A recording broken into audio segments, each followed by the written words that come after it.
ಒಟ್ಟಿನಲ್ಲಿ ಒಂದರ ವರ್ಸಸ್ ಇನ್ನೊಂದು ಇರಲೇಬೇಕು ಪಾಲಿಟಿಕ್ಸ್ನಲ್ಲಿ. ಬಿ ಜೆ ಪಿಯ ಪ್ರಚಾರ ಸಭೆಗೆ ಹೋದ ಮುಸ್ಲಿಮರಿಗೆ ಬಹಿಷ್ಕಾರ ಹಾಕಬೇಕಂತೆ, ಸಾಮಾಜಿಕ ಬಹಿಷ್ಕಾರ, ಅನ್ನ ನೀರು ಕೊಡಬಾರ್ದಂಥವ್ರಿಗೆ. ಇದೇನು ಹೊಸದಲ್ಲ, ನಾವು ನೋಡೋದು. ನಾನು ಹುಬ್ಳಿಯಿಂದ ನ್ಯೂಸ್ ಅವರ್ ಮಾಡ್ತಾ ಇದ್ದೀನಿ. ಹುಬ್ಳಿಲಿ ಒಂದು ಮಸೀದಿ ಕಮಿಟಿಯ ಸದಸ್ಯರೊಬ್ಬರು ಬಿ ಜೆ ಪಿಗೆ ಜಾಯ್ನ್ ಆಗಿದ್ದರು. ಅವ್ರನ್ನ ಕಮಿಟಿಯಿಂದ ಹೊರಗೆ ಹಾಕಿ ಬಹಿಷ್ಕರಿಸಲಾಯಿತು. ಒಬ್ಬ ಮುಸ್ಲಿಂ ಆಗಿದ್ಕೊಂಡು ನೀನು ಹೆಂಗೆ ಬಿ ಜೆ ಪಿಯನ್ನು ಬೆಂಬಲಿಸ್ತೀಯಾ ಅಂತ. ಇದನ್ನು ಒಗ್ಗಟ್ಟು ಅಂತೀರೋ, ದ್ವೇಷ ಅಂತೀರೋ, ವಾಟ್ ಎವರ್ ಇಟ್ ಈಸ್. ಅದೇ ರೀತಿ ಇನ್ಯಾವುದಾದರೂ ಜಾತಿಯವರು ಅಥವಾ ಇನ್ಯಾವುದಾದರೂ ಧರ್ಮದವರು ಕಾಂಗ್ರೆಸ್ಸಿಗೆ ಓಟ್ ಹಾಕುವ, ಕಾಂಗ್ರೆಸ್ಸನ್ನು ಬೆಂಬಲಿಸುವ ನಮ್ಮ ಧರ್ಮದವರನ್ನು, ನಮ್ಮ ಜಾತಿಯವರನ್ನು ನಾವು ಬಹಿಷ್ಕರಿಸ್ತೀವಿ ಅಂದುಬಿಟ್ರೆ ಹಿಂಗೇನ ರಾಜಕೀಯ ನಡ್ಕೊಂಡು ಹೋಗೋದು. ಅದೇ ಹೇಳಿದ್ನಲ್ಲ, ಒಂದರ ವರ್ಸಸ್ ಇನ್ನೊಂದು ಇರಬೇಕು ಅಂತ. ಈಗ ನೋಡಿ, ಮಲ್ಲಿಕಾರ್ಜುನ ಖರ್ಗೆ ಅವರು ಪ್ರಚಾರ ಮಾಡ್ತಾಯಿದ್ರು.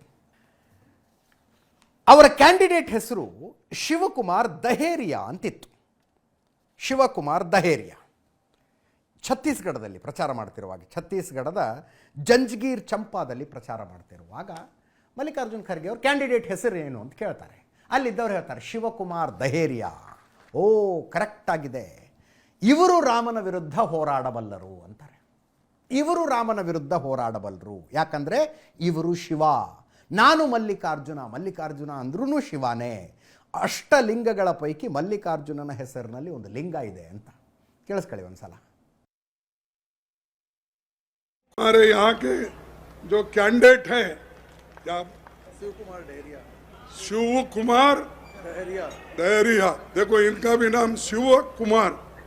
अबे बराबर है, राम का मुकाबला कर सकता है क्योंकि ये शिवा है।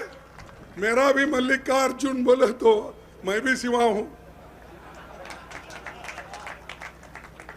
अष्टलिंग में मेरा एक लिंग है मल्लिकार्जुन के नाम से। हमारे यहाँ के कांग्रेस पार्टी आगे बढ़ रही है, हम मेजॉरिटी में आ रहे हैं, इसीलिए वो हमेशा मंगलसूत्र की, मुसलमानों की और ये सब आपके पास छीन लेके उनको दे रहे हैं। जिसके बच्चे ज्यादा है उनको अरे हमेशा गरीबों के बच्चे ज्यादा ही होते हैं, सिर्फ मुसलमानों के होते हैं। अब मेरे को 5 बच्चे हैं, दूसरों का मालूम नहीं मुझे। मैं अकेला था, मेरे बाप ने बोला तू अकेला संतान मेरे लिए है, क्योंकि तेरी माँ मर गई, तेरी बहन मर गई, तेरे चाचा मर गए, मेरा घर पूरा उजाड़ दिया, क्योंकि वो घर जला दिया गया एक जमाने में। वो क्यों जलाया मैं नहीं बोलता, लेकिन जल गया, सब लोग मर गए। मैं एक बचा, मेरे पिताजी जो खेत में काम करते वो 2 ही बच्चे हैं।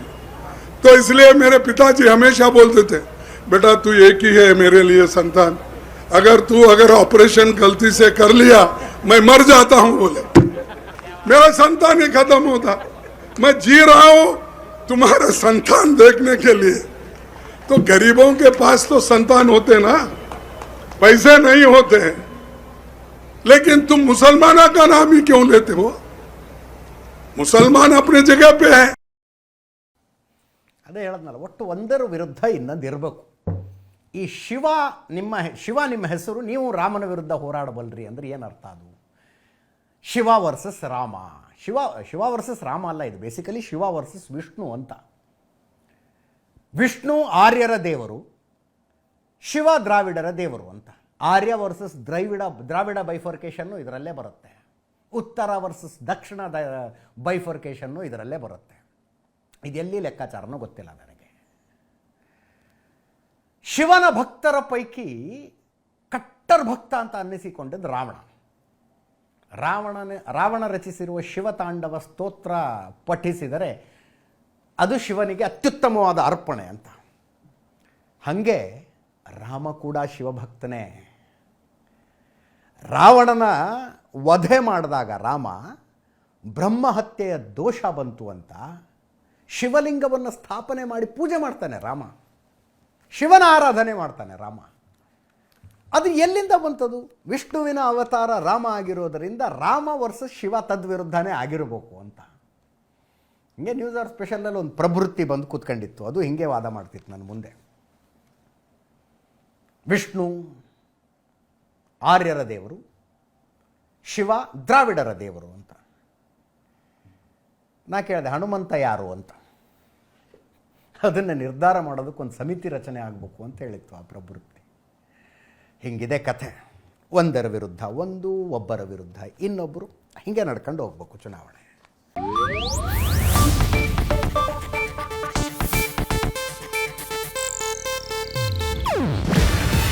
ಇದು ಏಷ್ಯಾನೆಟ್ ನ್ಯೂಸ್ ನೆಟ್ವರ್ಕ್ ಪ್ರಸ್ತುತಿ. ನೀವು ನೋಡ್ತಿದ್ದೀರಾ ಏಷ್ಯಾನೆಟ್ ಸುವರ್ಣ ನ್ಯೂಸ್.